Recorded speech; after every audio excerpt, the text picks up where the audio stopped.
Hallo und herzlich willkommen zu 10 Minuten VWL. Heute lernen wir, wie wir die Geldnachfrage auf dem Geldmarkt bestimmen können, wie Zentralbanken das Geldangebot steuern und wie Geldangebot und Geldnachfrage gemeinsam auf dem Geldmarkt im Gleichgewicht die Zinsen bestimmen.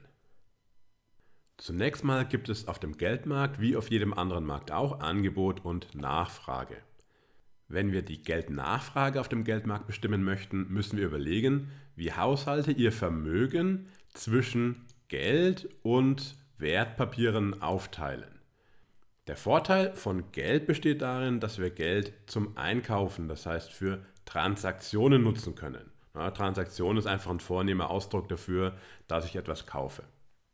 Der Vorteil von Geld besteht also darin, dass Geld liquide ist, ich kann damit einkaufen. Der Nachteil besteht darin, dass Geld, zum Beispiel Bargeld, keine Zinsen bringt. Derjenige Teil des Vermögens, den die Haushalte nicht in Form von Geld halten, der wird in Wertpapiere gesteckt, zum Beispiel Staatsanleihen. Wertpapiere haben den Vorteil, dass sie üblicherweise einen positiven Zinssatz zahlen. Der Nachteil bei Wertpapieren ist aber, dass im Gegensatz zu Geld diese nicht zum Einkaufen, also nicht für Transaktionen genutzt werden können. Diese ganze Entscheidung, wie viel von meinem Vermögen halte ich in Form von Geld und wie viel halte ich in Form von Wertpapieren, ist überhaupt nur deswegen relevant, weil es Transaktionskosten verursacht, wenn ich von der einen Anlage in die andere umschichten möchte. Es kostet also Zeit und Gebühren, wenn ich zum Beispiel Wertpapiere verkaufen und in Geld umschichten möchte. Zusammengefasst können wir also sagen, Geld hat den Vorteil, dass wir damit einkaufen können, es bringt keine Zinsen, Wertpapiere bringen Zinsen, aber ich kann nicht damit einkaufen. Daraus schließen wir, dass die Geldnachfrage der Haushalte davon abhängen sollte, wie viel die für Einkäufe ausgeben möchten, das sogenannte Transaktionsvolumen. Und die Geldnachfrage hängt davon ab, wie hoch die Zinsen sind, denn wenn ich Geld halte, verliere ich ja diese Zinsen, die ich bekommen könnte stattdessen, wenn ich mein Vermögen in Wertpapiere packen würde. Wir könnten also sagen, die Zinsen entsprechen letztendlich den Opportunitätskosten von Geld. Das, was ich verliere, weil ich Geld halte. Oder noch ein bisschen plakativer formuliert, man kann sogar sagen, der Zins ist in diesem Umfeld sowas wie der Preis von Geld. Wir können das Ganze noch ein bisschen formalisieren, indem wir sagen, unsere Geldnachfrage, genau genommen unsere nominale Geldnachfrage, das heißt in Euro ausgedrückt, entspricht dieser Gleichung. Und was sagt die Gleichung? Die Gleichung sagt, dass die Geldnachfrage, MD, Money Demand, zum einen proportional zu unserem Nominaleinkommen ist.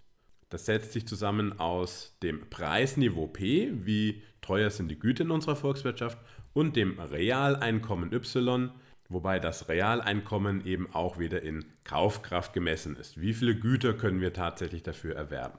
Und die Annahme, die wir jetzt treffen, besteht eben darin, dass wir sagen, je höher unser Einkommen in Euro ist, desto mehr Einkäufe möchten wir tätigen, beziehungsweise desto mehr möchten wir für diese Einkäufe ausgeben und dementsprechend mehr Geld möchten wir auch halten.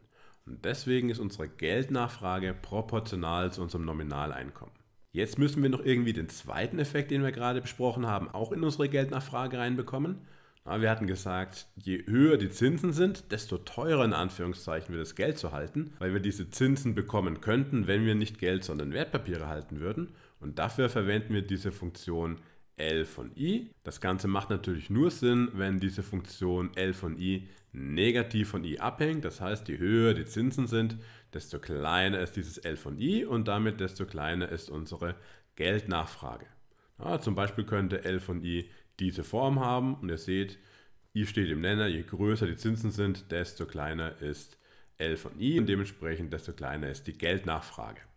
Bis jetzt hat sich das Ganze relativ abstrakt angehört, deswegen macht es Sinn, sich die Geldnachfrage auch mal grafisch anzuschauen. In diesem Diagramm, das wir für den Geldmarkt verwenden, haben wir an der horizontalen Achse die Menge an Geld abgetragen, die nachgefragte oder später auch angebotene Menge an Geld. Und an der vertikalen Achse tragen wir die Zinsen ab.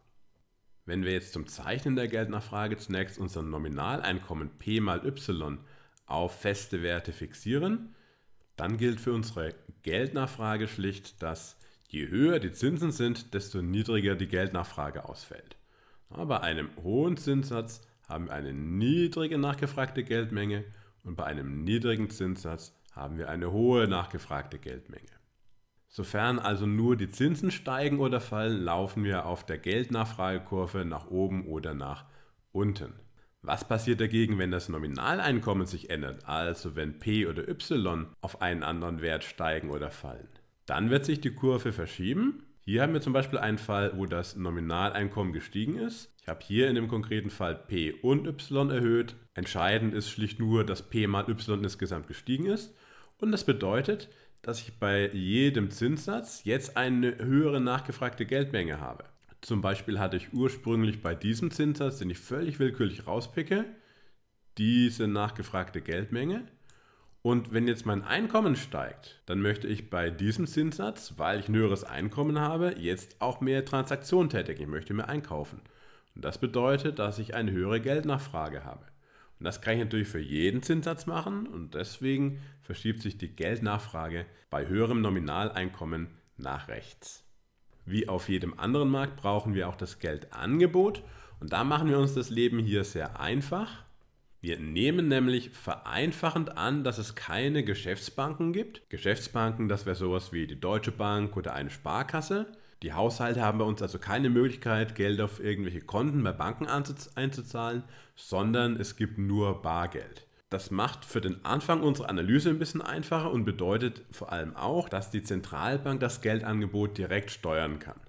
Eine Möglichkeit dazu sind die sogenannten Offenmarktgeschäfte, die wir uns nachher noch kurz anschauen. In der Realität ist die Geldmengensteuerung durch die Zentralbank deutlich komplexer, weil eben genau diese Geschäftsbanken auch an der Geldschöpfung beteiligt sind. Letztendlich können diese Geschäftsbanken durch Kreditvergabe Geld, man könnte fast sagen, aus dem Nichts schaffen. In unserer kurzen Übersicht wollen wir das aber ein bisschen beiseite schieben und wir konzentrieren uns auf den einfachstmöglichen Fall, dass die Zentralbank das Geldangebot direkt steuern kann. Und deswegen sagen wir auch letztendlich, das Geldangebot entspricht schlicht der Geldmenge M, zum Beispiel an Bargeld, das die Zentralbank direkt zur Verfügung stellt.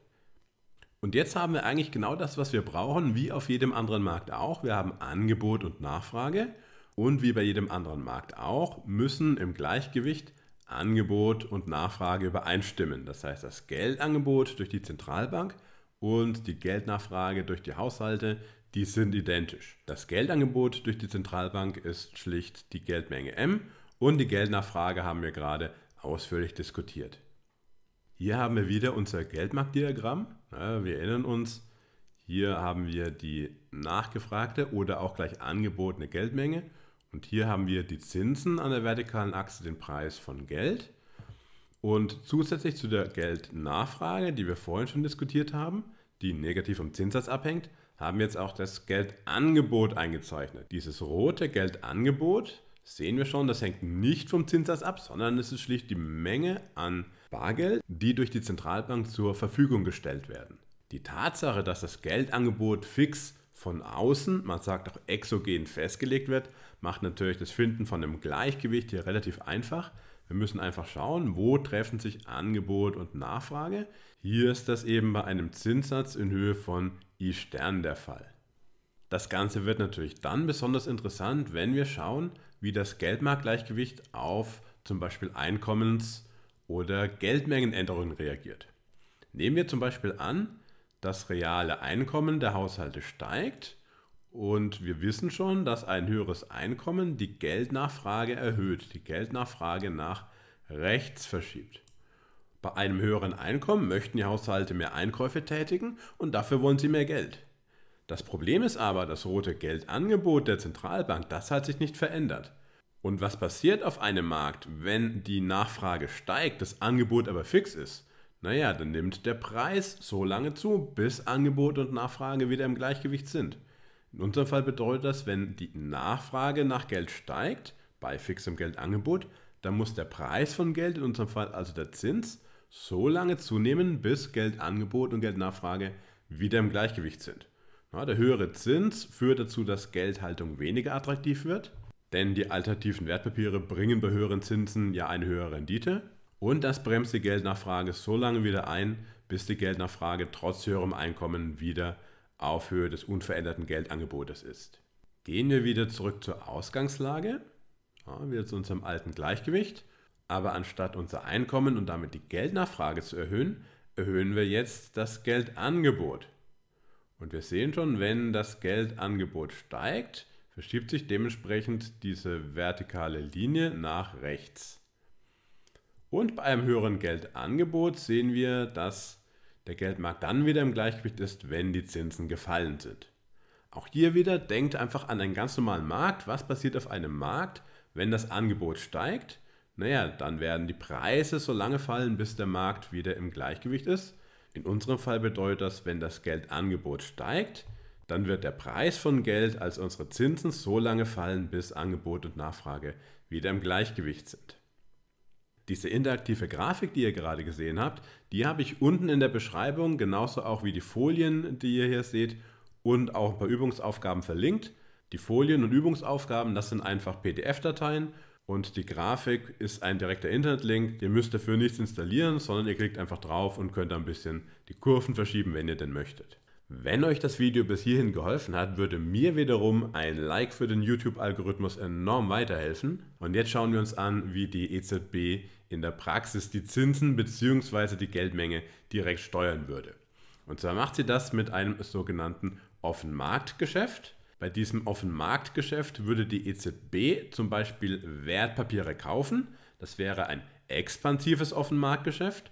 Und dadurch fließt der Kaufpreis, den die EZB bezahlt, vom virtuellen Tresor der EZB auf das Konto des Verkäufers. Und damit hat die EZB tatsächlich das Geldangebot erhöht. Anhand dieses Wertpapierkaufs können wir auch nochmal genau überlegen, was es eigentlich mit dieser Zinsänderung auf dem Geldmarkt auf sich hat. Was steckt da genau dahinter? Bleiben wir jetzt mal beim expansiven Offenmarktgeschäft, das heißt die EZB kauft eine deutsche Staatsanleihe und erhöht damit das Geldangebot. Wenn die EZB aber als Nachfrager auf den Markt für Staatsanleihen tritt, dann steigt der Preis der Staatsanleihen. Angebot und Nachfrage, zusätzliche Nachfrage bedeutet höherer Wertpapierpreis. Im letzten Schritt müssen wir jetzt noch überlegen, warum steigende Wertpapierpreise bei einer Geldmengenerhöhung fallende Renditen und damit fallende Zinsen bedeuten. Dafür schauen wir uns ganz konkret eine Staatsanleihe an. Ja, nehmen wir an, wir haben zum Beispiel eine deutsche Staatsanleihe und diese Staatsanleihe hat noch genau ein Jahr Restlaufzeit. Stellt euch also vor, das ist ein Stück Papier und auf diesem Stück Papier steht drauf, wer auch immer dieses Stück Papier in einem Jahr hält, der bekommt sicher, da kann nichts schief gehen, 100 Euro vom deutschen Staat. Nehmen wir jetzt an, dass dieses Wertpapier, das in einem Jahr 100 Euro ausbezahlt, aktuell den Preis PB hat. Das B steht für Bond, für Anleihe müssen wir uns aber jetzt keine großen Gedanken machen. Wenn ihr aktuell diese Staatsanleihe kauft, wie hoch ist nach einem Jahr eure Rendite? Naja, in einem Jahr bekommt ihr 100 Euro und jetzt habt ihr PB dafür bezahlt. Dementsprechend beträgt euer Gewinn in Euro 100, das was ihr bekommt, minus den Kaufpreis. Im Zähler steht also, wie viele Euro habt ihr Gewinn gemacht. Und wenn ihr das durch den Kaufpreis PB dividiert, dann habt ihr euren prozentualen Gewinn. Und das ist nichts anderes als die Rendite. Wir können jetzt noch minus PB geteilt durch PB als minus 1 separat aufschreiben. Das ist aber gar nicht mehr so entscheidend. Jetzt brauchen wir noch einen kleinen Schritt. Und zwar gibt es natürlich nicht nur diese eine Staatsanleihe auf dem Finanzmarkt, sondern es gibt sehr, sehr viele Wertpapiere. Und im Finanzmarktgleichgewicht muss die Rendite auf alle Wertpapiere, wenn wir im Moment von Ausfallrisiko oder Ähnlichem absehen, gleich groß sein. Bedeutet, es gibt keine Arbitragemöglichkeit. Das bedeutet, die Rendite auf unser Wertpapier, das wir gerade betrachtet haben, muss genau so hoch sein wie die aktuelle Marktrendite. Und jetzt schauen wir uns das Ganze nochmal in Ruhe an und sehen, je höher der aktuelle Preis des Wertpapiers ist, sehen wir im Prinzip auch schon oben in der Gleichung drüber, desto niedriger ist die Rendite, die wir damit erzielen. Das ist eigentlich auch nicht wahnsinnig überraschend. Wir wissen, das Ding bezahlt in einem Jahr 100 Euro. Das heißt, je billiger wir diese spätere Auszahlung im Wert von 100 Euro jetzt einkaufen, desto höher ist natürlich unsere Rendite. Anders formuliert, je teurer das Wertpapier jetzt ist, desto niedriger ist später unsere Rendite. Wenn wir also sehen, dass durch einen Anstieg des Geldangebotes die Zinsen auf dem Geldmarkt fallen, bedeutet das auch, dass gleichzeitig die Wertpapierpreise gestiegen sind und damit die Renditen gefallen sind. Wenn ihr sicher gehen wollt, dass ihr keine neuen Videos verpasst, dann lasst am besten ein Abo da und schaltet auch die Benachrichtigung ein. In jedem Fall viel Erfolg beim Einüben und bis zum nächsten Mal.